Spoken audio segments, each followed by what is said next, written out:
Devi and I thought that we would talk for a little while, not very long, don't worry, and then we'll be happy to answer questions. Is it better if we stand or better if we sit? I know there's a mic to be involved. Sitting. Okay.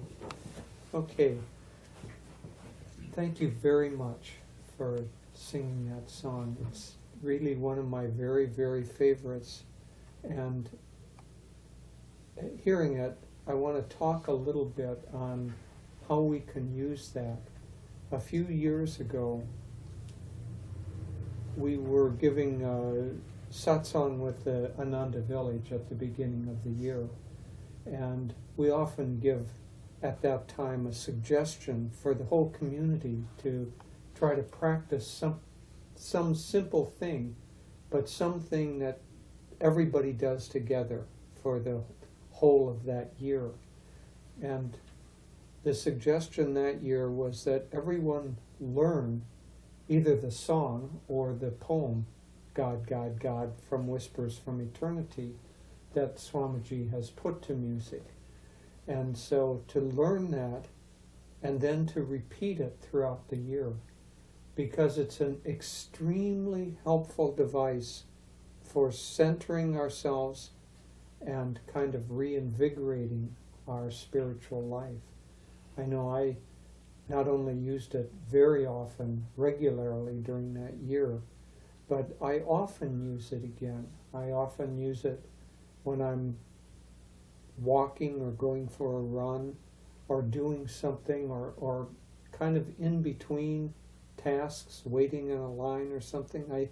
I just start repeating that, the words of that, because it takes you, in part it takes you through the whole day, from the depths of slumber as I ascend, and then you're having breakfast and you're tasting God, then you're going to the battle din of activity, and then when worries howl at you, you've got a device to work with. When you're daydreaming, you, on that mental tapestry, you weave God, God, God. At night when you dream of God, and then it kind of recaps. But it's not just a single day, it's a whole spiral staircase of life. And the real power behind it is that one of the very greatest enemies is distraction. All of us have developed some love for God. Probably all of us have developed some good habits of meditation, good habits of certain aspects of sadhana. But there's the aspect of when we're doing our sadhana, and then there's the rest of life. And the rest of life is, the world is very captivating. God has made it this way. It has a great deal of magnetism, and it draws our mind into that realm. Whatever we're giving energy to becomes magnetized. And so we've known people, and I'm sure that you've known people, that begin giving energy to some little area, and then that area begins to take over their whole life until they become almost obsessed, and it can be silly things. I have a niece who was regional champion of Disney trivia. And I mean, she was a serious Disney trivia person, she went to the national finals in Disney trivia. But imagine a life where something grabs you and begins to captivate your consciousness and takes you deeper and deeper into the tentacles of what it is. Well, that happens to our consciousness. So for devotees, we darn well better figure out how to make that attractant be something that has to do with God, something that has to do with our spiritual life, because it's just one of the ways that our minds work. And this the repetition of this on a daily basis begins to work. When we repeat something like this, when we play music, when we do things that are repetitive, it begins to work down from the conscious mind into the subconscious mind. And so during that year especially, but I was really working at it, when I would wake up in the middle of the night, there would be part of that poem going on, or the song going on. God, God, God would keep repeating itself. And so if you repeat something enough, it begins to filter down into the subconscious mind, and the subconscious mind begins to continue to repeat that pattern for you. And if you make that pattern be something that is God reminding and consciousness uplifting, then it acts as something that holds your consciousness up. Traditionally in India, many spiritual paths have devotees who have a mantra, and they repeat that mantra over and over again, or they recommend that you do japa, which is that you take a chant or a prayer like this one and you do it over and over again. Many paths you have a little mala where you're supposed to do X number of repetitions, so you might do 1,008 repetitions or something of that sort, and you count those on your little mala. And some people even have what's called a little japa bag, where they have their mala in their japa bag. We had a very lovely friend, a very close friend, who passed away, and she was a very close friend of Swami Kriyananda's. She passed away a few months before Swami Kriyananda did. But she was a devotee of Anandamoy Ma and lived with her for several years. And Ma had her repeating japa and repeating a chant or different chants that would remind her of God. She had a little japa bag, and one time we were having dinner with Swamiji at the Expanding Light, and Swami all of a sudden went like this, and everything seemed so. We were eating, a couple of minutes later, he looked around like that. Hari Priya had a big smile on her face. She had a little water pistol in her japa bag and was shooting Swami under the table. So, but the repetition of God's name is one of the ways that we keep in contact with God. And so, as I started out saying, the mind is such that it's going to be drawn into different areas of life.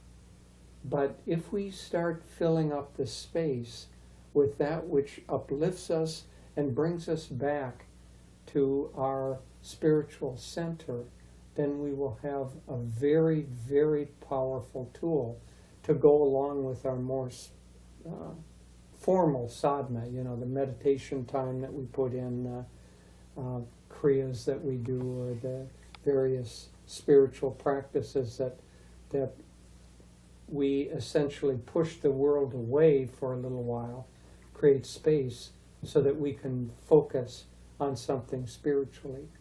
That's the cornerstone of our spiritual life. But then we have to consider the rest of the hours of the day and begin to fill in at least the nooks and crannies with something that is interiorly drawing us within and uplifting our consciousness. And if we do that, we will have a much more complete connection throughout the day with God than if we just meditate in the morning and in the evening and forget God the rest of the time. So I would recommend that you learn that poem and that you repeat it and help it to drive itself into your subconscious mind, because when it resides there, it will be a very, very powerful spiritual friend that you can call on in the battle din of activity. I'll just share a few words, and then we're happy to see if you have any questions. Different topic altogether from what Jyotish was speaking on. Earlier today we were talking with Shanti and David, and I hope it's okay if I tell this story about your coloring. Shanti was telling us when she was quite young in grade school that there was always the same picture she would always draw. It's like a sky, certain colors, kind of rose and against a grayish sky, and then these mountains, and she would always draw that picture. And finally, one of her, way before Education for Life, there was a very medieval form of education that most of the people of my generation were subjected to, and just these teachers that I don't know where they got their training, but it was not Education for Life, and they were just harsh and disciplinary. And so this teacher came down really hard on Shanti, that why are you always coloring the same picture? Do something else. But Shanti, and so it kind of frightened that image out of her mind. But she said, later I realized that was like a memory of some scene that I was trying to recapture, maybe from another lifetime. And then I shared a story that when I was in grade school, I remember, I think I was about 6 years old. It was first grade, and we were learning how to print, and I was writing my name on a piece of paper, and my name that my parents gave me was Phyllis, and I was writing that down, and then I stopped and I looked at it, and I thought, that's not my name. And then I thought, well, what, a 6-year-old little girl, then what is your name? And I thought, I don't know what my name is. And then I thought, well, it's something like Devi, but not with B's. And then, 15, 16 years later, Swamiji came up to me and said, I'm going to give you the name Devi. And then he added, and you better live up to it. Because he didn't trust me too much at that point. In any case, the reason I'm sharing those stories is I think at a certain point along the spiritual path, you begin realizing that there was some grander plan that you never grasped that was your life, and it had its own script, and you had your part in it, and other people had their parts in it, and we think we're making all these decisions, but we're not really, I don't think. I'm increasingly convinced that the story of our life is written, karmically determined, when we meet our guru, when we come on the spiritual path, when we maybe walk away from the path for a while and then come back, and all of the different twists and turns. Hi, I just recognize you. How are you? I'm good. Good to see you. Anyway, and I think with all of you who Eric invited you for a reason, it's not just random, it's not without a purpose that this group of people are here tonight. And I know when I first came to Ananda, I had a peer group. Some were my age, some were older, some were younger, but it was a group of people who came to Ananda about the same time. And we didn't know where our lives were going. I doubt that most of us knew we were going to be on the path for our whole life. We just said, well, this seems good, let's try this, and we'll take the next step and the next step. But then years go by, and you realize that that group of people, there was a very special connection with them. And that became the first generation that really helped Swamiji to build Ananda. And there are friendships that are so profoundly deep and so fulfilling. And I think I'm just sharing that with you because I would expect it will be the same for all of you. Even though some of you came a few years earlier, a few years later, some of you were a little bit older, a little bit younger. It's like you're all part of a certain energy that has come to Ananda's work in the Bay Area at this time, and you probably, some of you work together, some of you work outside, but you serve together, you worship together, you enjoy social activities together and spiritual activities. But I think it's important in some part of your awareness to think, this group of people, there's a special karmic tie here. It's not random that you're all together at this point in your lives and in the evolution of Ananda. And try to, and you may, I wouldn't be surprised if some of you are building Ananda in the future. But try to appreciate, try to step back. Just as Jyotish was saying, focus on the moments. I'm saying sort of the counterpart of that in a way, or maybe one can say the complementary aspect of that, where I'm saying get a bigger picture. Look and see, oh yeah, this is the next group, the next wave that's coming. Master's calling you, and he's calling you, and you may all be serving together in different ways, in different aspects of the work, in different places. I wouldn't be surprised. And just try to see a bigger picture that God has a plan for each one of us as individuals, but also for us as little kind of karmically connected groups of people. And there's a reason you've come together to serve. Sometimes it's to work out bad karma, sometimes it's to fulfill good karma. I know many of my kind of peer group when I first came, it's like you look at these people and think, oh, I can't put my finger on it, but we've just been together so often, so many past lives, doing so many different things in different monasteries and ashrams and all these different things. And sometimes we're children, sometimes we're parents, sometimes we're teachers, sometimes we're each other's students, but we just shift roles back and forth.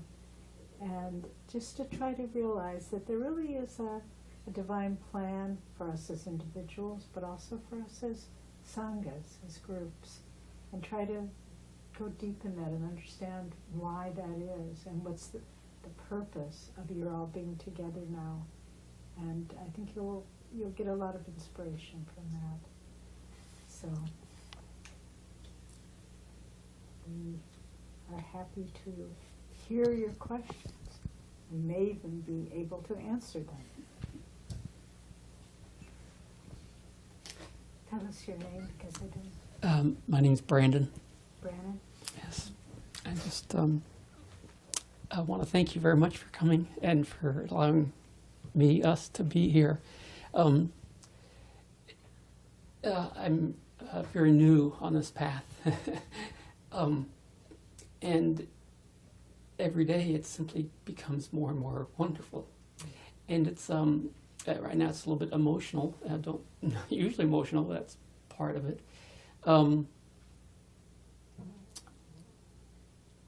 But I guess I just want to just express my gratitude to you both as the spiritual leaders worldwide, and also from this person's point of view anyway, things are very good in Amanda Palo Alto. So, okay. Would you like to share how you came to know Ananda? Well,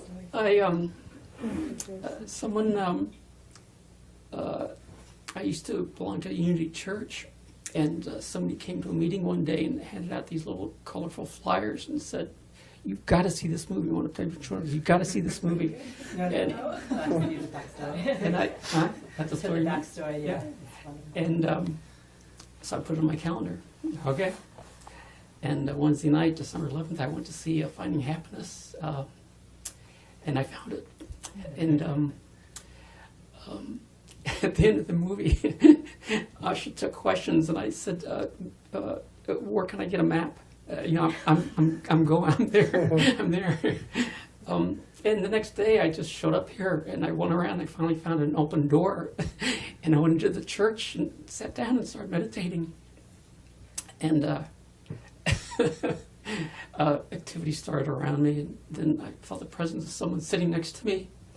And so I opened my eyes and looked over, and and Shanti was there, and she was the very first person I saw at the movie going in there that evening, and for some reason I believe I grasped her hands when I first saw her there. It's kind of like, and there was this incredible connection. This is even before the movie, Anyway, she was there that evening, and she, in the most gentle way, she said, well, we're doing our practice for the Christmas thing, so maybe we can kind of ease you on out of here.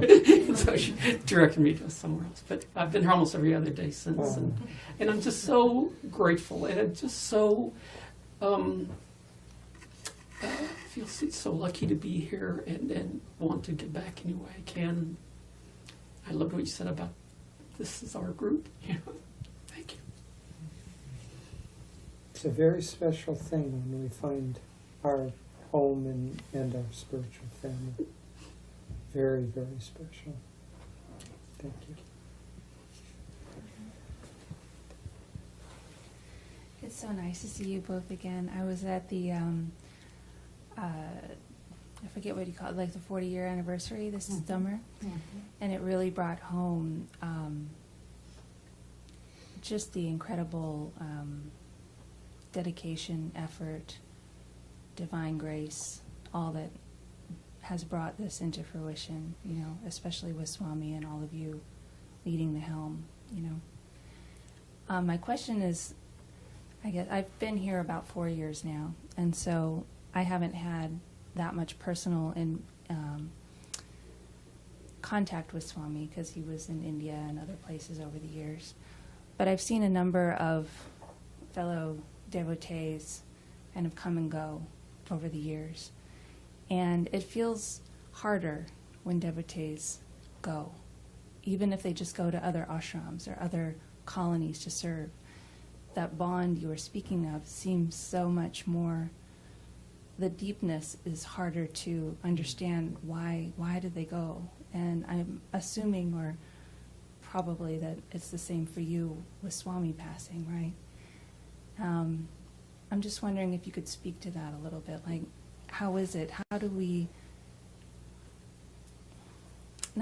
keep going, because we do keep going, right? But I don't know, there's something that I don't understand about that aspect of spiritual life and seeing these people that you deeply love and care about, but they still go, So, I don't know.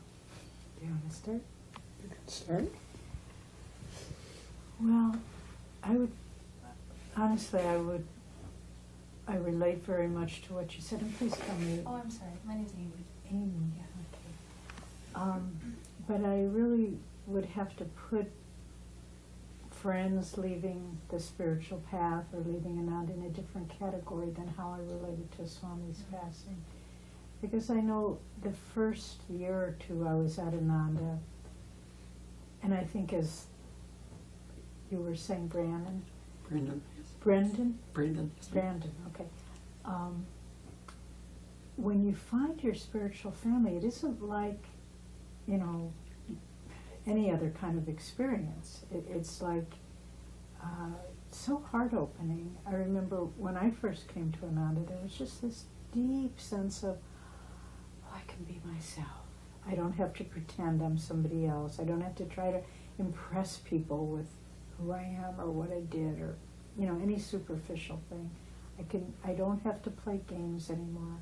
And it was this profound sense of relief, and in that your heart just opens up so much, and you find these connections with people that are even, the first summer I was at Ananda, I formed these friendships with people that were in many ways deeper than people I'd known my whole life. And then some of them started to leave. And it was absolutely, I wouldn't say heartbreaking, but just very difficult for me. How could they leave? Don't they know? I mean, what could possibly make them think that they'd be happier not on the spiritual path, And it was very hard for me. And then over time, the words of Master, when someone asked him, will I leave the spiritual path? And he said, how could you? Everyone's on the spiritual path. And you realize that karmic complexity in any individual's life, it's there, it's not something we can understand on a superficial level. So people may come for a bit of time, and some very fine people in the beginning left, and then some came back after a while. It was like they just had karma in the world that they had to deal with. They couldn't avoid it. And then when that was done, then they came back. And little by little, I just started to, actually I had never thought about it till just this moment, but also what happens on the spiritual path, and this may sound strange, but it enables you to deal with being alone a lot better. That's a big part of it. Yeah, and whereas in the world, your life is very much defined, all of us, by our relationships. And on the spiritual path, less and less it's that way. And you can love people very much, but you're not defined by your relationship. So, it's again like Master's song, devotees may come and devotees may go, but Lord, I'm here. I'm not going anywhere. And so this impersonal love begins to develop. And it enables you to just watch people come and go and be their friends. I remember, I'm trying to remember it was a movie, a true documentary about, it was about the RAF, Royal Air Force, during World War II, the British bomber pilots that had this tremendously high death rate. Their average life expectancy was like a year. And this was a documentary about it, and one young man said, after a while you just stop making friends because it's too painful, because they're not going to live that long, so you become it isn't a negative thing like that, but you just begin realizing that all of life is constantly in flux. People come, people go, and we cannot build our sense of security or our stability on other people, because until we're with God, we're not in control of our own life. Our karma determines it, and people's karma pulls them away. And so I think there comes a sense of more and more letting your relationship with God, not with other people, be the core of your life. And I don't mean to say this in a way to scare you, because it's kind of paradoxical. Here we have this community and this wonderful Sangha, but the spiritual path, Swami's song, go on alone. And it really is. You can't walk the path with another human being. You can only walk it alone. And you have to find that strength in yourself to be able to do it. And then with Swamiji passing, that was just a different thing. I mean, we could talk at length about that, but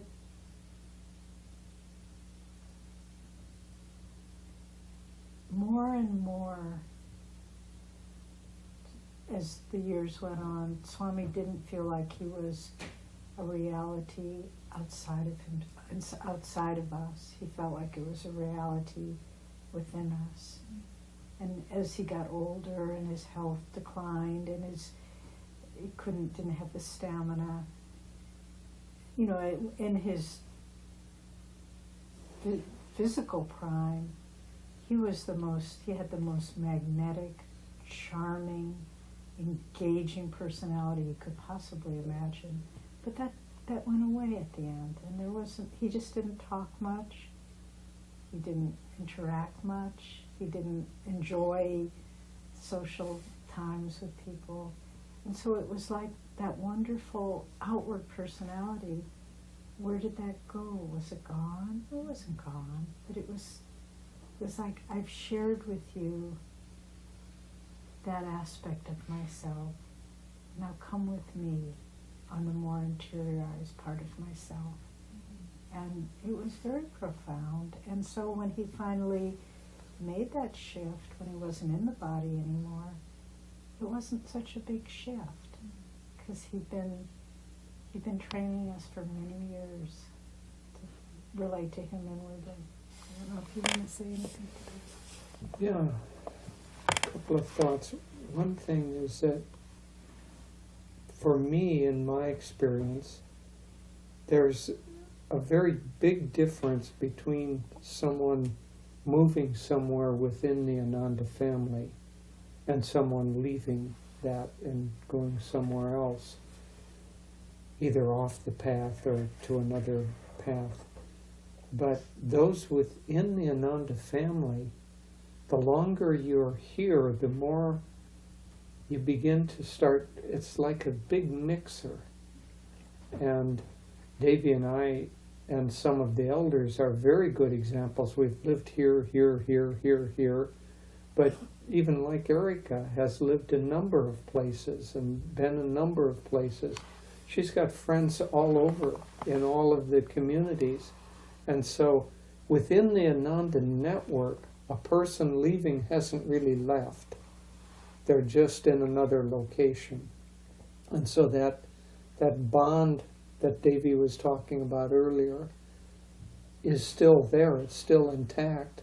And it's like you're still friends, but you just don't see each other very much. It's almost like, I don't know how many of you have blood relatives, brothers or sisters, that you grew up with and were with all the time. And then you've moved away or they've moved away, and you see them once in a while, but they're still your brother or your sister. And so it's really kind of like that. And so that's a very different category from someone choosing to leave the family and not being there. But that's, in a certain way, a more social and somewhat more superficial answer. The deeper answer is what Devi gave, is that the practice of sadhana over a period of time begins to, how to put it, it begins to start becoming a fulfillment in and of itself. So it's like a food that you eat that sustains you, and you don't need to go and look for other foods then.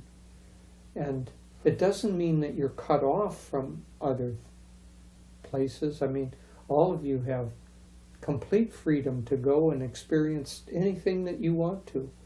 But gradually you begin to get fulfilled so that you don't want to do that. You know, there's nobody stopping you from going up tomorrow night to a disco in San Francisco. But probably none of you would even think that you wanted to do that.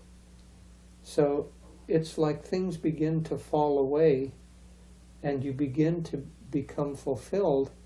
And as Devi was saying, it's almost like then the sense of being alone begins to fall away.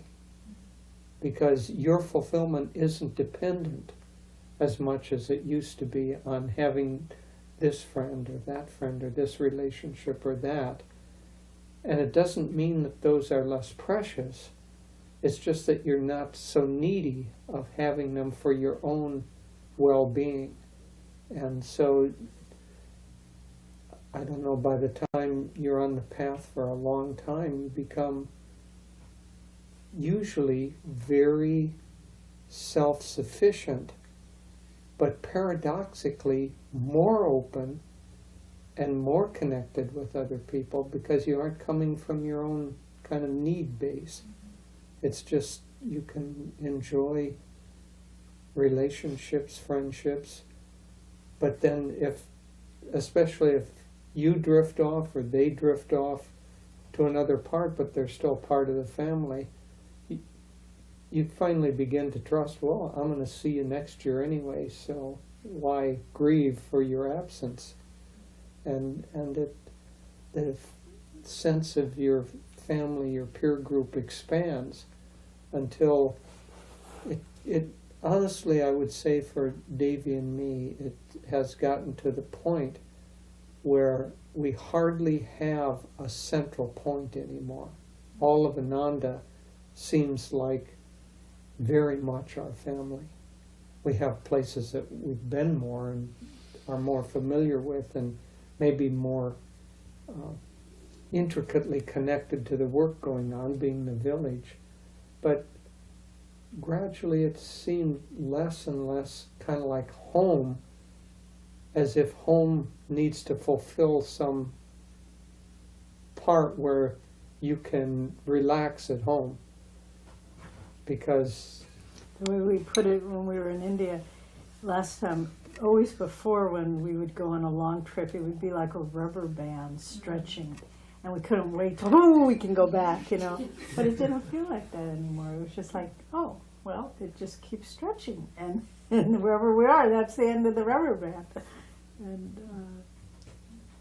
or it isn't a rubber band anymore, it's just a kind of a string. bungee cord. But, Well, no, no, it's not a bungee cord. No, it's a string that isn't under tension to snap you back somewhere. And that's a very interesting thought, because we asked Keshava, who lives in India, he and his wife Di are the head of the Delhi Center. We said, how have you made he's a Westerner, we said, how have you accommodated being in India, and he said, I finally got to the point where I stopped comparing. I just said, this is what is, this is how the water works, this is how, and then I just relaxed. And so that, the difference between a rubber band and, say, a beautiful streamer blowing in the wind is that there's no tension in the streamer where the rubber band has tension. So whether you travel or not, just look at your own life and look at, like, oh, I go to work, I can't wait till I get home. Or I have to be with these people, but then I can't wait till it's over. And just think, no, I'm just with these people. I'm just at work. I'm just stuck in traffic, and you take the tension out. So that was very good. Thank you.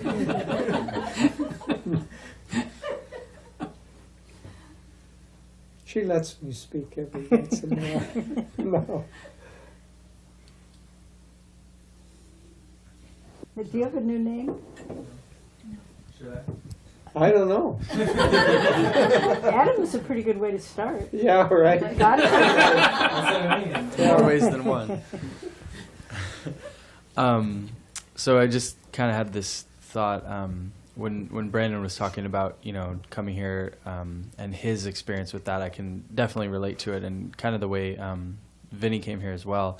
Just that there was this immediate sense of like home and family, and so many relationships that I just feel like picked up where we left off. And so there's that karmic bond and the karmic past and everything, and then there's the flip side of that, when you meet someone that you have sort of a negative reaction towards, and you have no idea why, no real reason for, it's just kind of there. And I'm sort of dealing with one of those relationships right now that I've been unescapably attached to, right? And so I'm kind of starting to understand, okay, this is my karma, there's some lesson here, Master's trying to teach it to me. And I very much have faith in the process, and sort of the. I loved your blog entry from this morning about the butterflies, and I thought, okay, so this is my struggle right now, figuring this out. But can you speak a little bit to how I might better come to an understanding of the lesson that I'm meant to be learning? Because I'm feeling right now very much just like adrift and at the whim of forces that I usually have more control over, in terms of my emotional reaction to things and my I guess sort of putting it on the other person when really I know I need to be holding up a mirror. So just in terms of helping me get out of that cycle, and then how can I just properly understand what lesson I'm really meant to be learning and really attune to what Master is trying to teach me and help me with through this. Go first.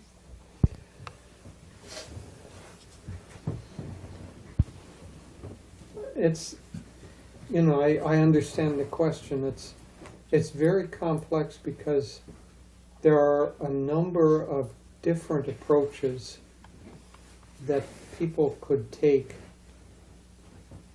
that depending on the person, would be more or less effective.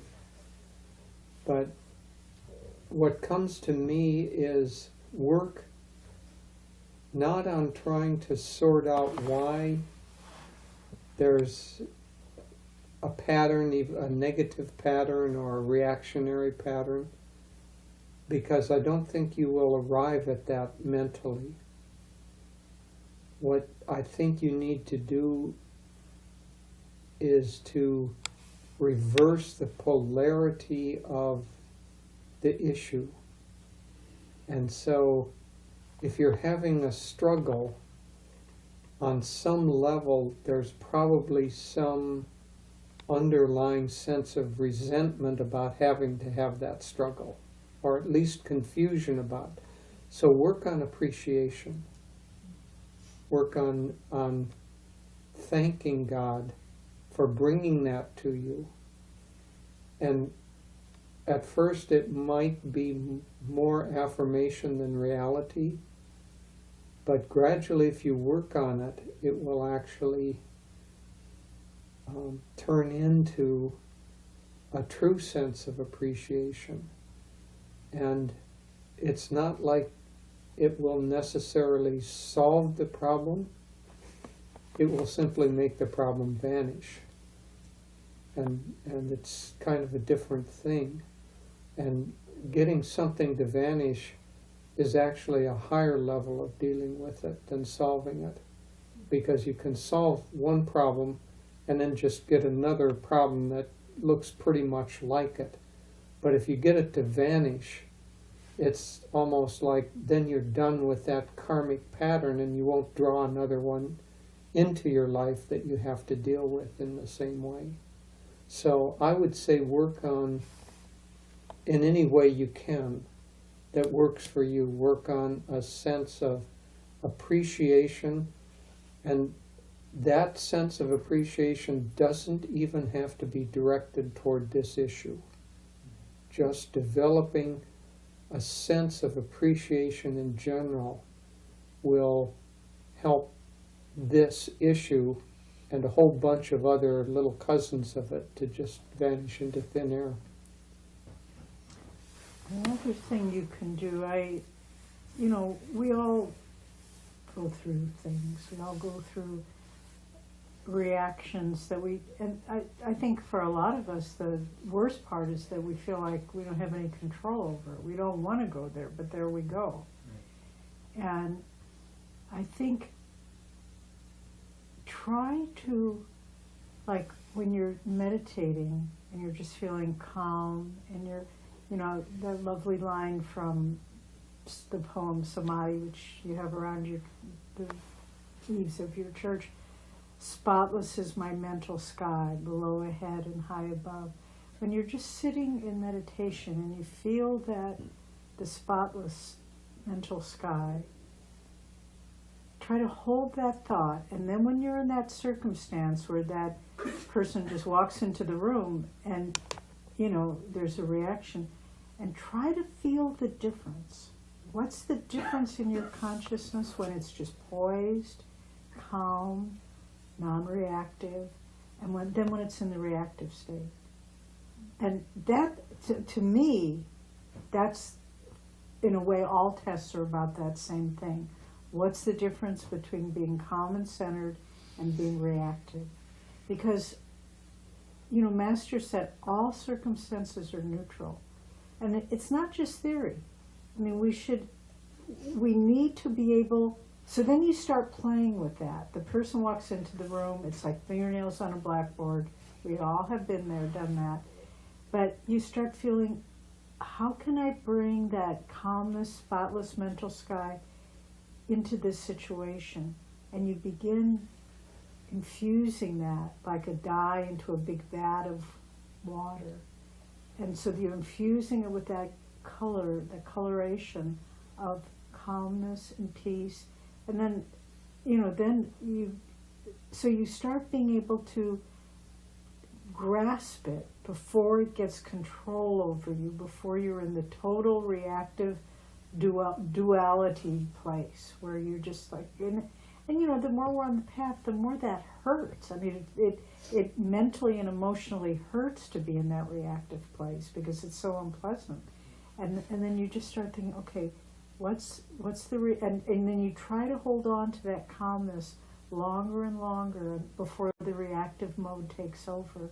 And so then that other person could be, you know, Bozo the clown, and who's just honking a horn right in your face, you know, being totally obnoxious. And it doesn't matter if you're not reacting. So, and then one final thought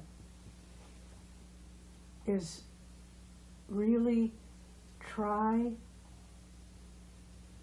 to surrender those negative reactive emotions. Just give them to God. So then you do the reverse. You're sitting in meditation, you're feeling very calm, and then you try to draw to your mind what it's like when you're interacting with that difficult person or the person that's difficult for you. And then you just give that to God.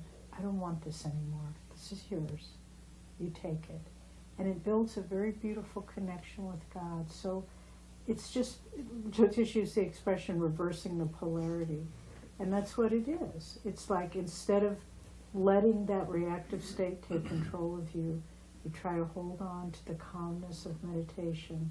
But then when you are feeling calm in meditation, it's like an inoculation, you know, booster shot. You bring that reactive state into meditation and feel the difference. And the more you can differentiate that, and the more you'll have control over it. And then you won't have to go there against your will. So. I guess I'm gonna have to put away my clown suit. At least just the horn. At least the horn, right. Wear the hair. Do you all know who Bozo the clown is? I don't. They're really old. My question, I feel like Jyotish, you touched on it when you were inviting us to learn Master's poem, and Devi, maybe the same advice that you were just sharing for Adam would be applicable for my question also. I find myself to be very receptive to other people's energy, and sometimes that's wonderful when I'm surrounded by upliftment or inspiration, but I watch it draw me down also. I wondered if there were techniques you would recommend or any strategies to just sort of bolster my aura, or I don't know, how do I work with that?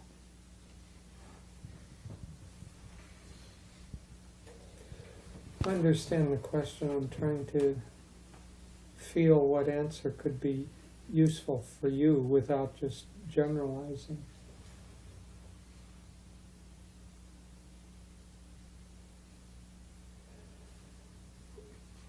Try, if you feel a person or a situation is trying to pull your energy down, or at least threatening to pull your energy down, work at it by shifting the point of vibration in the chakras. So try, if a person is, let's just say that you come into a situation and the person kind of wants to gossip, and you feel as, and it's hard to avoid it without insulting them or doing something of that sort. So anyway, there's an openness. You want to be friendly, you want to be kind, but the situation is a downward pulling situation that you don't particularly want to be involved in. You just don't know how to extricate yourself. Try to see if you can feel that you're going to shift a sense of where you're functioning from in the chakra system. So I don't know if that makes sense to you, but one thing with Adam's question, see, he was, when he comes into a room and there's a negative feeling toward something, what I was saying about shifting the polarity is don't try to not feel. Try to feel, but feel a positive emotion, a positive feeling, in this place, gratitude or appreciation. But here I don't think, because the energy's trying to pull you down, what you have to do is not just turn it around in the same chakra. Try to go to a higher chakra from where that energy is trying to pull you down. So, whatever that would be in the situation, but rise above it. Don't try to battle it on its own turf. Part of because your job is working with children, you have to be so open from your heart, because that's what children respond to. And so I think you need to, when you leave, it's almost like, when people do healing work, I think you took massage training, when you're done, you have to kind of cleanse your aura. Yeah. Well, it's sort of not cleansing your aura, but in the classroom, you have to be so open and giving from the heart, and then maybe when you leave the classroom, you have to kind of adjust. I can't relate to the world at large in that same way, because there isn't that same purity of consciousness as most children have. So you have to kind of, as Jyotish said, maybe not shut the heart down, but just relate from a higher chakra.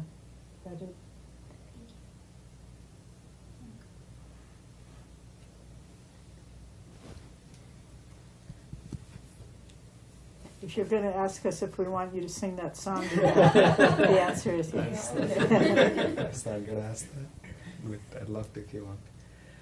My name is Sai Ganesh. My question is actually, when I visit Ananda village, I'm really impressed by how the whole place and everybody living there, it's so conducive to everything that we're doing on this path.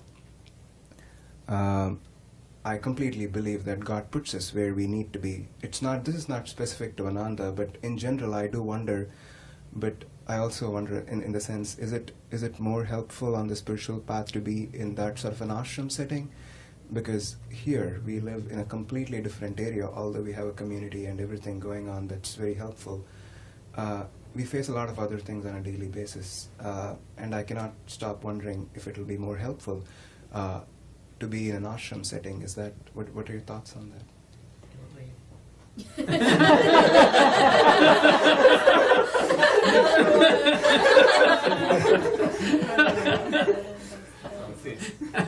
Yeah, I don't want to David, recruit, would you leave No.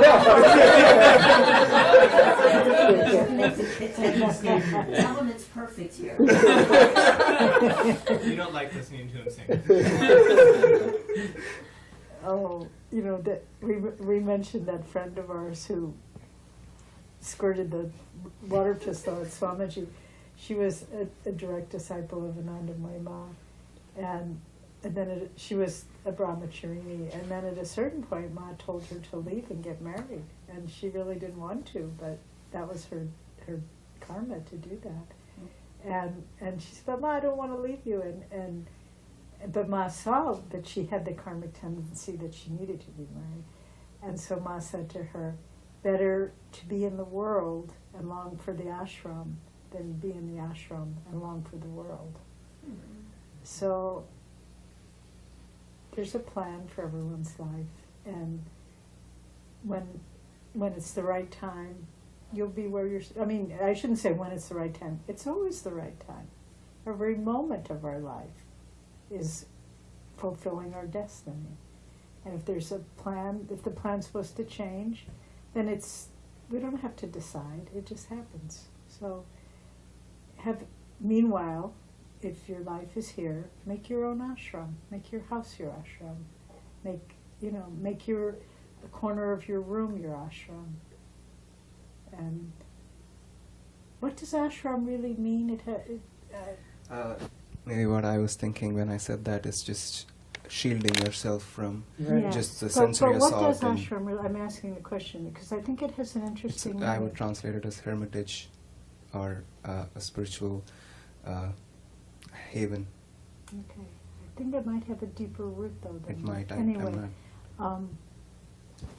But you know, for Jyotish and I had lived at Ananda Village for 10 years, 1969 to 79, and then Swamiji asked us to move to San Francisco and start an ashram there. And I really didn't want to. I didn't want to move to San Francisco, but he asked us, and as it turned out, we lived there for almost 3 years. And it was interesting because when we were driving across the Bay Bridge to come here today, I looked out and saw Coit Tower and, you know, the different recognizable points of San Francisco. And I just said, I'm so glad we got to live there those 3 years. Those were wonderful years. And but while we were there, we were just serving. We were there because Swamiji had asked us to go, and we were helping to set up and work in the Bay Area. And so, and then I remember friends from Ananda Village would come and visit, and they would ask us, how can, I remember walking with a friend one day down in a shopping area in San Francisco, and she said, how do you stand all this? And I said, what? And it really, I wasn't seeing it in the same way she was. And so I think if you focus on your sadhana and service and deepening your attunement with Master, it doesn't matter where you are. And then if it's your destiny to be somewhere else, ask Shanti.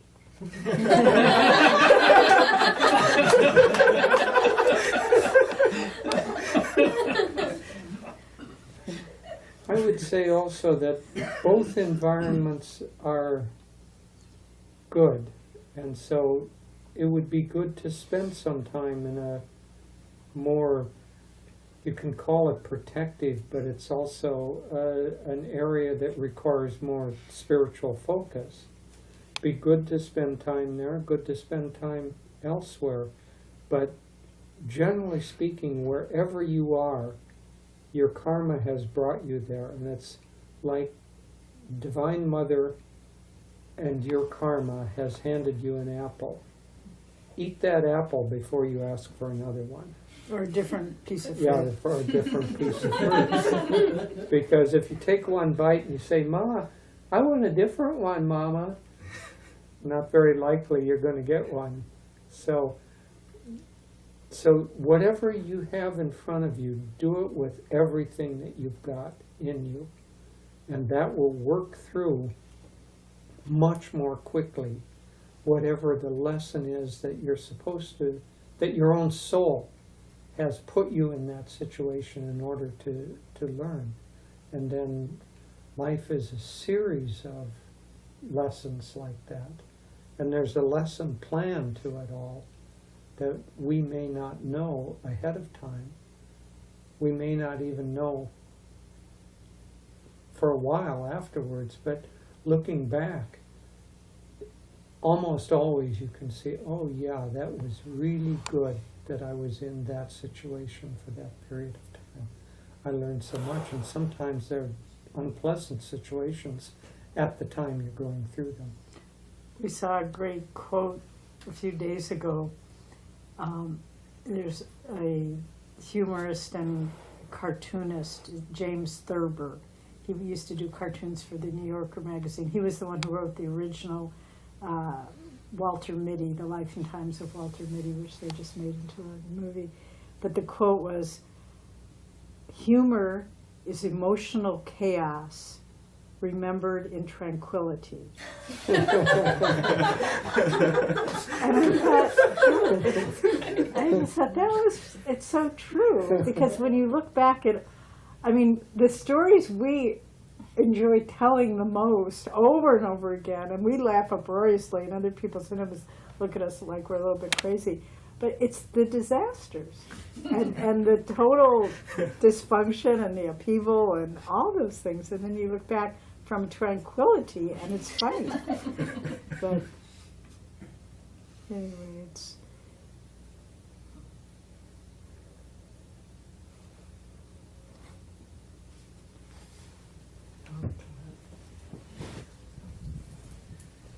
This might be a good follow-up question to that. So a lot of us here do a lot of things, a lot of really wonderful things. I'm so glad I have so many ways that I just love and am able to serve here. But let's say this is the level at which you are just completely overwhelmed and everything collapses around your ears. Where's the optimal place to be relative to that? Keeping in mind that I want to do everything. Well,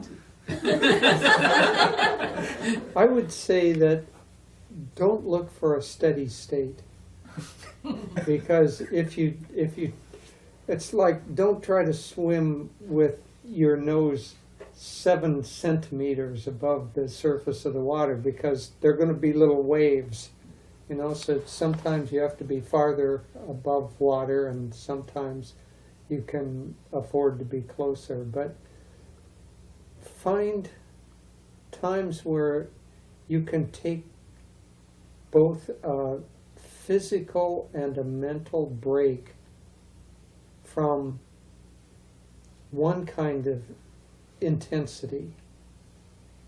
I, for instance, have found a lot of benefits from doing art, because what happens is that our job is a lot of decision making, and we get a lot of things on our plate which are kind of like, you be the lightning rod for this one, you know. And so there's a lot of that kind of thing in our life which uses a certain part of the brain and a certain part of the will, and it's like you have to rest that from time to time. But you don't necessarily want to rest just by being tamasic. And so it's good to find something in your life that gives you a rest point, but doesn't necessarily make you passive. Travel can do it, taking a vacation can do it, or having a kind of a hobby or pursuit or sideline that is quite different from your normal work. So you have an executive job, you have to make a lot of decisions, you have to do. So find a hobby that doesn't require so many decision making and is more intuitive and more in the flow. It was, after I started painting, I read a very nice book by Winston Churchill, who started painting at about the same time in his life, mid-50s, that I started painting. And he said that painting was very helpful for him because it allowed his brain to rest from his, you know, political and decision-making stuff. And he said that you actually get a better rest by using a different part of your brain or a different part of the functioning than you do by trying to not use your brain at all. And he said, but most people make the mistake of trying to rest by using the part of the brain that's already overused. So, you know, somebody who has to make decisions all the time, sitting down and playing chess at night, where they have to think and make decisions. And he said a lot of people do that, and they never get to balance out. So it's almost like find an activity or a time or a distance on the intensity that's in a certain way, and do something, but relax into it. Don't do it with the same kind of driving intensity. Just do it in order to enjoy it. And, you know, I read somewhere where someone said that you used to take a weekend and play. Now you don't play, you go and you work on your tennis game. You know, you should, if you want to play tennis, don't work on tennis.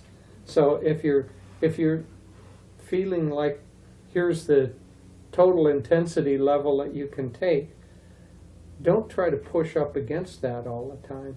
Take some time where you get out of that intensity and you can just relax and play. And so find something that is innately enjoyable for you, and then don't try to do it in such a way that you try to be too much of an expert at it. Swami's mother said something that he often quoted. She said, "If something is worth doing, it is worth doing badly." Meaning that she used to be a near-concert violinist and she got a wrist injury. And so she couldn't play at that concert virtuoso level, but she still enjoyed playing the violin. So she said, if something is worth doing, it's worth doing badly. Meaning that just do it for the joy of it. And I would just maybe add a little bit here. I think what gets us tired is two things.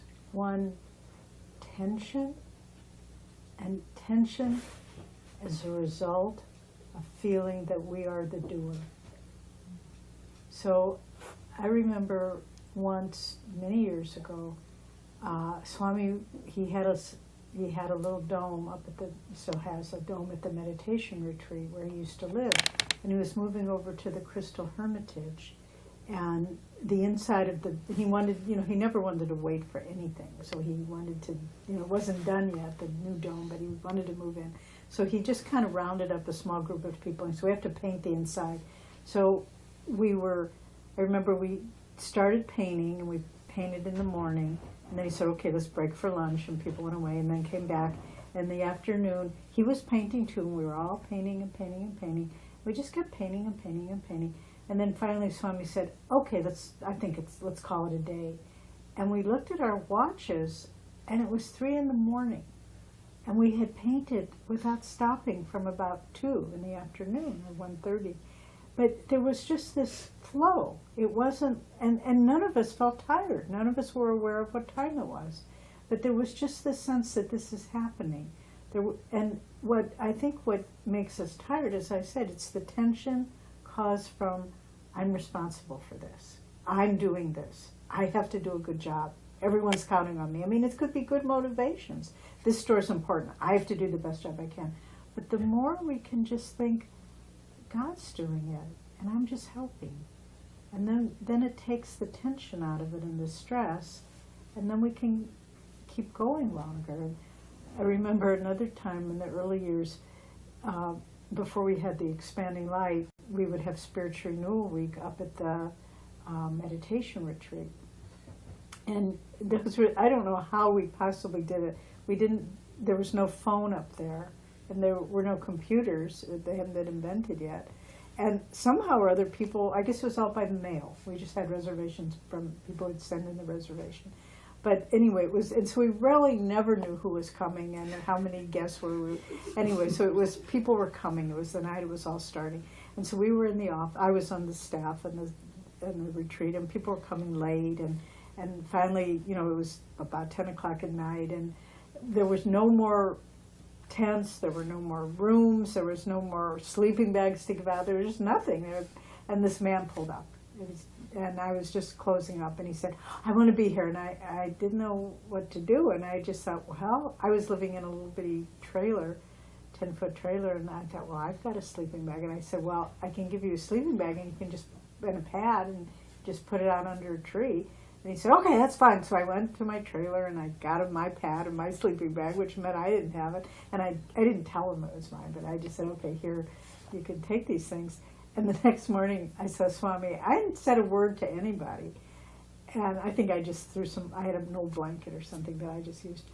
And Swami just looked at me and he said, now you're getting the idea.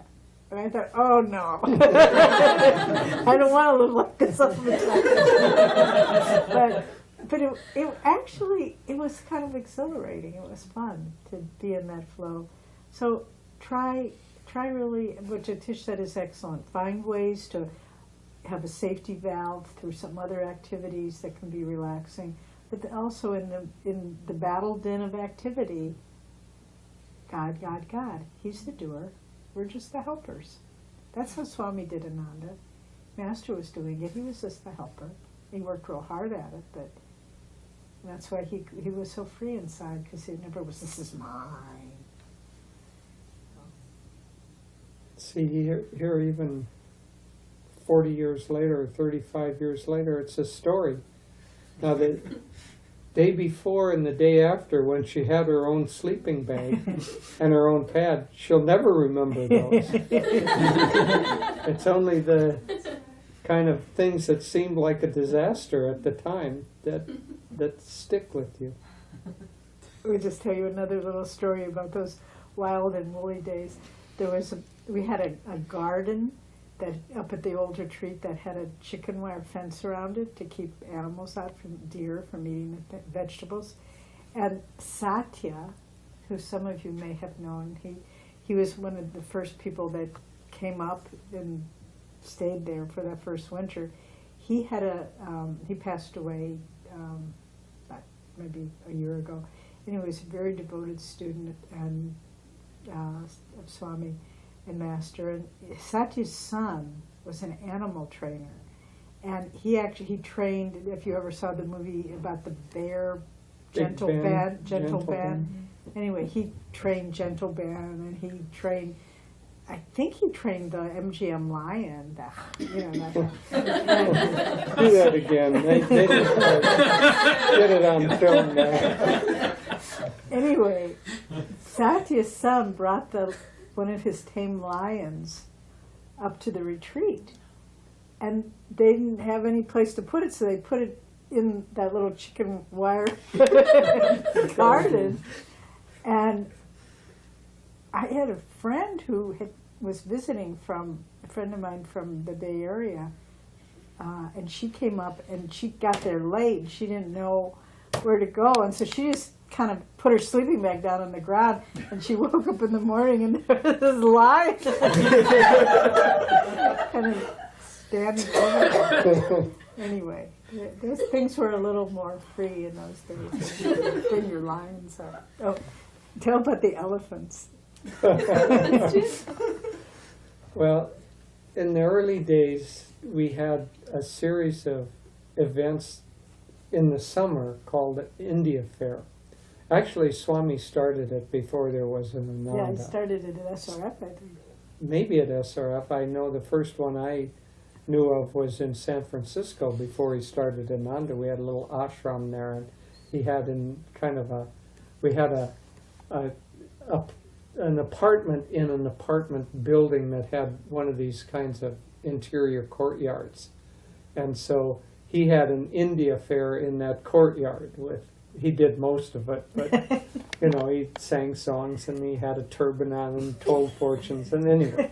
So we had a series of India Fairs. Well, we had a member, she's still a kind of peripheral member, lives in Stockton, but she had a lot of energy. That's near enough, to be honest. Yeah. She had a lot of energy, and as I've said about some other people, too much sail for the size of their rudder. So she had a lot of energy, but not a whole lot of discrimination. But she decided that we needed elephants at the India Fair. And so she called and called and called. Finally, bludgeoned someone at Circus in Reno. Which is Reno. a casino in Reno. Yeah, to bring 2 elephants that they had there, to bring them for this India Fair. And so after a lot of misadventure, they finally got a huge truck with 2 elephants, and they came up to where the expanding light is now. And they led these elephants had never been outside of Circus. Yeah, as far as we know. Anyway, they led them out into the meadow, and people were going up and petting the elephants. And then the elephants spotted the little lake down there by the amphitheater, and they took off down there, and they ran. And they ran into the lake, and they were having such a good time. They were trumpeting and splashing, and the kids were going out and diving off their backs, and the trainer trainer was going kind of, oh God, I'm never going to get him out of there. I'm never gonna get him out." And finally, after 4 or 5 hours, he coaxed him out. But With food. yeah, with food. I think they probably got hungry. But anyway, it was quite a fun adventure. Our son was about 3 years old at the time. We still have a photo of him petting the side of the elephant.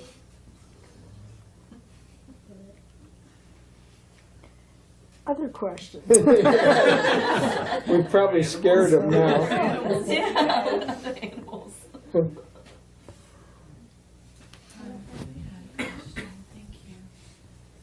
Thank you for being here. Oh, thank you for coming, Darcy. A lot of your Do you have a different name? I do. Oh, Annapurna. really? Yes. Oh, I didn't know that. Yeah. I heard there's another Annapurna. There is. Yes. There is. Hannah.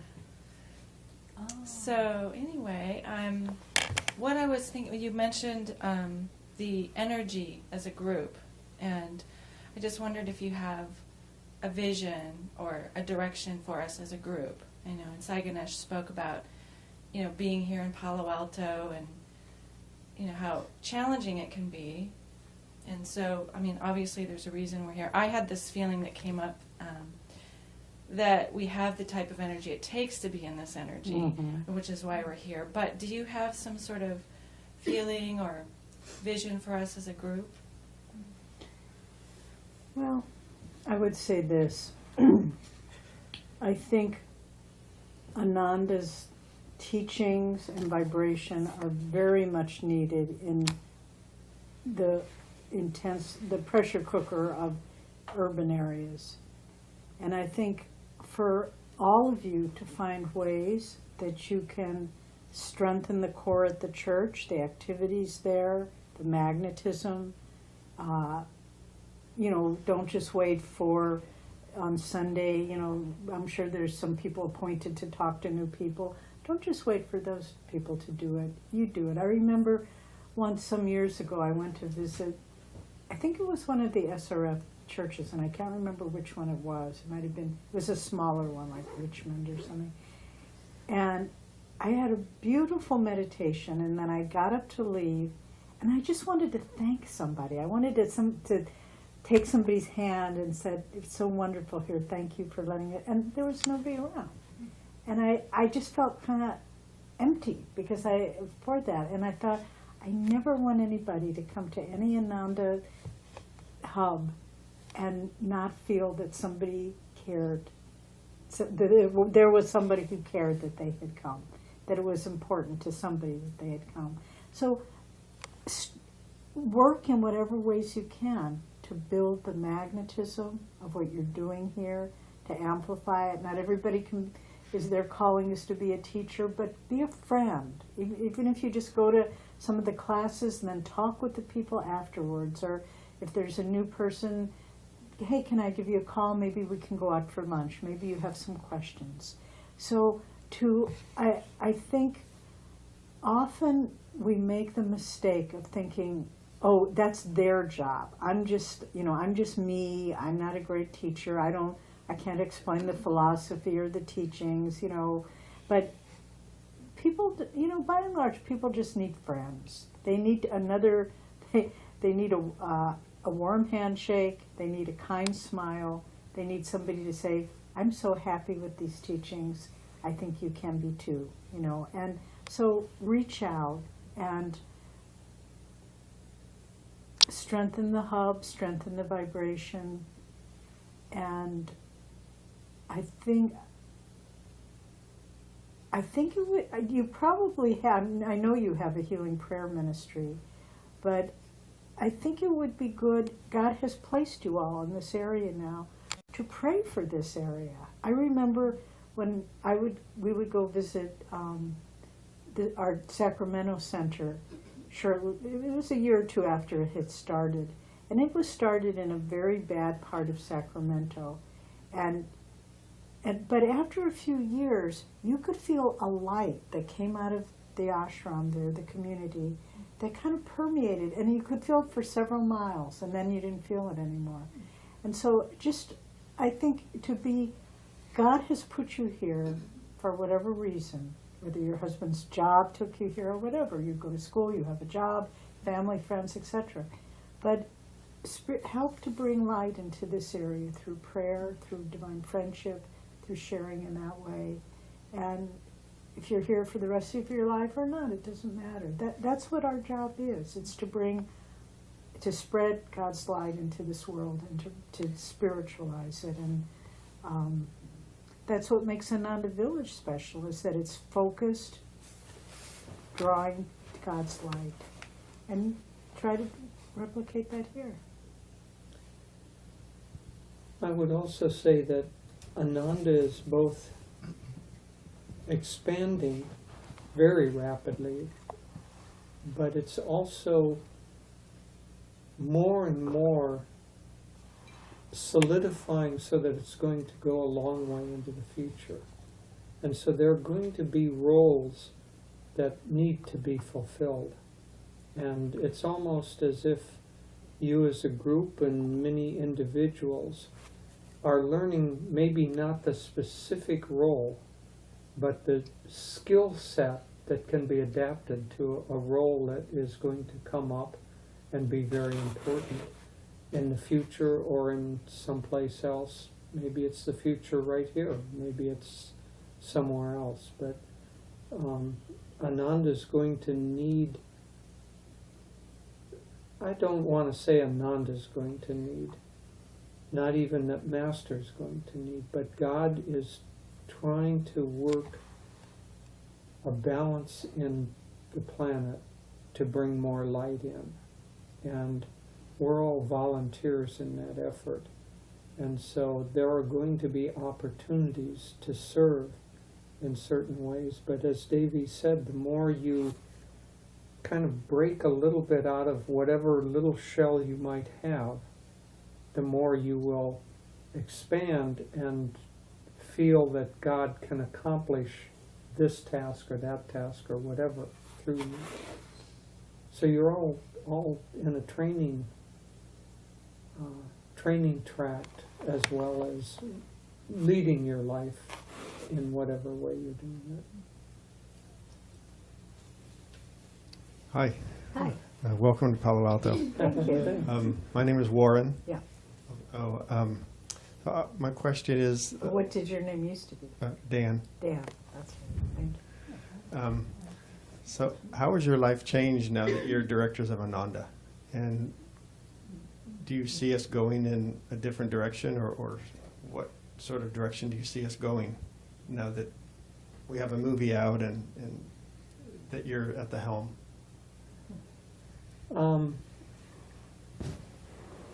I don't see major differences of direction. I think the direction is pretty well set and has been set for a long time. I see a great deal of expansion in that, so when I say I don't see difference in direction, there may be many different things that we do that we haven't been doing yet. But Swami, having written 150 different books on different subjects, all of them are basically coming back to the hub of the core of Master's teachings. So we start with Master's teachings now that the direction is to bring those teachings and practices into the world in a practical way. And so there may be different ways that we do that and different places that we do that, but the overall direction of that I don't see as changing, because it hasn't changed since the time Swami started Ananda. It's expanded and gone into different forms, but it's the same essence. In terms of our role, I don't know that it's too much different, but I would say that we have become delocalized. I don't think we any longer think that we're village-centric, which probably 3 or 4 years ago we would have, if somebody asked us, where you live, we would obviously have said the village, and we visit other places. But now I think this coming year we're liable to spend no more than half time at the village. And so we're traveling more, we're I don't know, doing pretty much the same thing, but on a different level. There's a couple of very big differences between us taking over in kind of this leadership role, different from what Swami did. Swami was unique, and he didn't have any other peers. You know, he came, he was a generation older than all of us who came, and so he had supporters, but he didn't have any peers. Devi and I have a lot of peers. You know, a lot of us grew up from the beginning in the Ananda system, David Nasha being a prime example of that, and most of the colony leaders. So I would, in many ways, we have more of a network or more of a team to help fulfill that role than Swamiji had. Swamiji had himself and then a lot of people who were working in subsidiary ways. But it isn't the same equation for Devi and me. On the other hand, we're being stretched because we're needing to respond to certain kinds of roles that we hadn't done before. We've traveled a lot, we've taught a lot, we've done a lot of that. But especially in India, where we need to spend more time now because the work is the youngest there, and it's also growing the most explosively of anywhere in the world. So we need to spend more time there. In India, there is more of a looking to the spiritual leader of an organization than in this country. This country, we feel like one of many. In India, not because we want to, but the culture itself pushes toward, well, who's in charge? Who's the director? And so we're having to both adapt to and accept a role that we've never had to in America, where we can be just kind of one of a number of people, if that makes sense to you. Sure.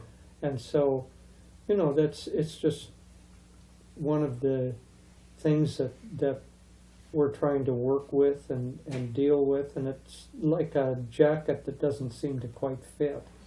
And so we're trying to either tailor it or grow into it, one of the two. But other than that, you know, we have done the basic role for so long. You know, we started ashrams, and we've always been on kind of the forefront in getting things going. So that hasn't changed very much. It's expanded in scope, but that's just an expansion of the same kind of thing. I would just add that particularly when we were in India, we saw that in Swamiji's last years, he knew his time was coming to a close, and he just expanded the work beyond what we really could sustain. I mean, there wasn't the resources or personnel to really cover all the, we want to, you know, Swami said start center in Chennai and Bangalore, you know, up Gurgaon and, you know, and all the different, Calcutta and the Pune community and the Pune city and Mumbai. And so now we can really see for the next period of time, and I won't put a number on it, that we need to grow, just as Jyotish is saying, it's a coat we need to grow into. We need to grow into those places. So I think, you know, Swami was saying, I'm going to expand it out as far as I can in the time that I have left, and then you all build it. And so it's almost like an architect giving you a drawing, and then you say, okay, now you flesh it out, you put the walls up. And so we really, having been there, and recently we could see I think it's the time to really develop each of these areas that we've set into place, because they're stretched thin on all levels, and get more resources, get more personnel, get more organization, all of the things like that. And then when what Swami sketched in before he left, when those are all really going strong, then there'll be the next step. So he did the big, stretch, and now it's consolidation. And when the consolidation is strong and we feel like we have the resources and personnel, then there'll be the stretch again. And so I think that's certainly something we're thinking about. And then, just to, in this, I think, again, I don't want to put a number on it, but just in this next period of time in America, all of the colonies are very strong. That we have wonderful leaders, we have wonderful structure, and great congregations, and they're all doing well. But I think that kind of looking at Ananda globally, we were talking with David and Shanti about this, like with online classes, trying to get each area, each of the different colonies to be able to do more outreach through online classes, because it's harder and harder for people to travel in the evenings. And I hope we're not keeping you up too late tonight. But we have a tremendous online presence. We work very closely with what we call Online with Ananda. It's the online classes. There are 10,000 people signed up for classes. Registered throughout the world. And we just see that's just beginning. I mean, as we get our technology more in place, I mean, some of these big online universities, I think Phoenix is an online university, they have hundreds of thousands of students online. And so I think that's really an area of unlimited growth there. And so those are, and we're also looking at the publications business. How do we restructure that now that Swami, Asha's writing a couple more books, has written, other people, Jyotish and I will be putting out some books, but it won't be that same impetus that Swami had. So how do we relook? How do we keep his books vibrant and available to people? Is it more really looking at ebooks? So how to maintain the honor and the integrity and the vision that Swami started, and because we don't want to reinvent the wheel, and we don't want the wheel to fall off the car either. We want to just keep. Swami had a tremendous vision and momentum, and it's really the job of all of us in any capacity to keep that car moving, with it well and strong and gaining momentum. And maybe we should close, because I don't want to keep it too loud. But one thought came to me about your question about ashram. Shanti's been doing a fabulous job of bringing people to the village for a visit. And I think that's another area of growth, that we need to not see ourselves as islands, but we need to see ourselves as Ananda worldwide. And so come up as often as you can. Get relaxed, get inspired, but then bring whatever you get and bring it down here and build it and share it with the people. Because if it's only, is it this place or that place? It's all the places. And that's the power of Ananda. And Swami saw that and he knew it. And that's why, again, he created, what had to develop locally. But then there gets to be a certain point that if that localization doesn't expand, it becomes insular. And so I think to just feel we're all citizens of Ananda worldwide. And God's put us in a certain place for whatever reasons, and that's where we serve. But just to draw from the inspiration of all the places and to grow from them. Brand.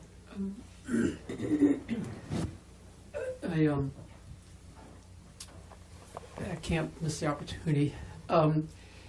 You've spoken about the consolidation for the next period of time.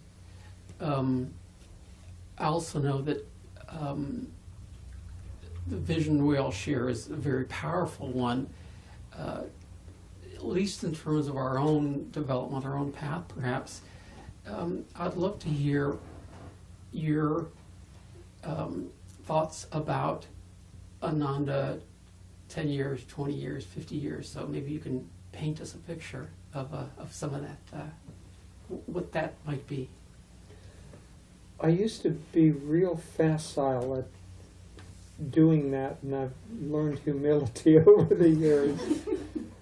I used to You kind always of, were pretty humble, though. okay, but I used to answer a question like that. Well, you know, we've got good development on the West Coast here, but we've got to do the East Coast. So I see a center in New York, and then we'll dot in here, and then we've got to develop the center of the country. So Chicago and Minneapolis, and then probably a little bit more. So I'd draw this picture of the map with all these pins in it, and that'd be Ananda. But Divine Mother has her own plan. And so what do I see in 5 years or 10 years? I see in 5 years a lot of solidity and the beginning of a whole new wave of expansion. You know, where things like the farm that you guys have taken on here, that's going to be kind of something that you've already got your aura around, and you're going to look for another new adventure, a new expansion. Even Erica's dad probably is going to run out of projects. Never. Not in this lifetime. Right, not in this lifetime, but you know, so the projects will get kind of consolidated, and then there'll be another wave of expansion. I think that is likely to be some more of the same of what we've seen, but I think we're also going to go in directions that we haven't seen so much of yet. For instance, 5 years ago, we would never have easily and facilely said that the internet was going to be as powerful and as expansive of a tool to have Ananda reach out. So I think there's not just a physical expansion, there's a whole expansion of the mindscape. So there's landscape expansion and then mindscape expansion. And I think we're going to find ways to reach out to a mindscape that we don't know of yet. But overall, we're going to continue to expand. In 10 years from now, there will be a lot of the structure that is in place is going to need to be replaced in terms of leadership. So if you look around at the colonies, most of the leaders of the various colonies are getting into their middle, late 60s. 10 years from now, they'll be in their late 70s or early 80s, and they won't be in the position of able to lead in the same way that they have. So that kind of personnel shift is going to have to happen, where you all will have 10 more years under your belt having led things and be ready to lead colonies and taking on some of those kinds of roles. And so we're working really carefully at the village, partly to help guide a younger generation and make sure that they get roles of responsibility, but also not to guide so carefully that they don't have the freedom to develop thoughts and ideas and directions that are different from what were needed when we were in that position. And so we've got to have a kind of a turnover in personnel, and that's going to be a very exciting and interesting thing. 50 years from now, God knows. You know, I think Ananda is likely to still be around in 50 years, because, you know, it's, I mean, I am now, let's see, this coming year will be, I think, my 47th year of being a Kriyaban. So that's a 50-year cycle. I think that Ananda is going to easily still be in existence in another 50-year cycle. What it'll be like, I don't know, because it should be something that I can't quite imagine. And so I can't answer it. But I do know, I started out a little jokingly saying I used to put the pins in the map, but I learned that Divine Mother has her own maps and her own pins, and they don't necessarily coincide with mine. But I think the directions are much the... Speaking of pins and maps, when we were starting the work in Italy, we had no idea what we were doing. There was a very small crew of us. There were like 5 or 6. And the Jyotish and another man, there were the 2 guys, and then there were 3 women. I think they had seen too many World War II movies. And so they had this big map of Europe, and they had these push pins. They said, and I'm not making any sense, said, okay, we're going to go to Berlin. And they put a big pin in Berlin. And go, why are we going to Berlin? But we went to Berlin. Yeah. We were a couple of old generals from past lives. And literally, we were driving, and for those of you who know him, Ram, he was the other fellow. We were driving in northern Italy on our way to Berlin, and he just kind of gazed out and he said, this would be a good place to bring the elephants over. I mean, it was the Alps. The Alps, and it was the very past that Hannibal brought his elephants over. So, and he just out of the blue, this would be a good place to bring the elephants over. So who knows? So I think we were a couple of old generals who used to stick pins in maps a few lifetimes ago. So anyway. We did invade Berlin. Yeah, we did invade Berlin. How did we get to Berlin? I mean... Pins and maps. Tonight. Oh, I see. Okay. Pins and maps. We went to Berlin in the coldest winter in Europe in 100 years. We drove there in a car without a heater. And the ladies in the back seat had hot water bottles. But the smog and ice was freezing on the windshield. This was when there was still East Germany and West Germany. So and so the defrosters didn't work. And so about every 10 miles, one of us would say, okay, give us the hot water bottle. No, hot water bottle. And we'd dump it on the windshield and clear off the ice. So it was a horrible place. But it's funny now, right? Yeah, funny now. Very funny now. But literally going through from West Germany through the corridor of East Germany to get to Berlin, which was at that time a divided city, it was literally like going through Mordor.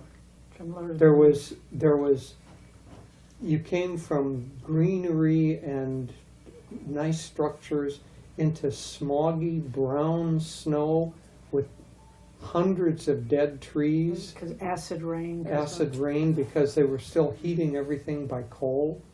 And anyway, it was really like driving through Mordor.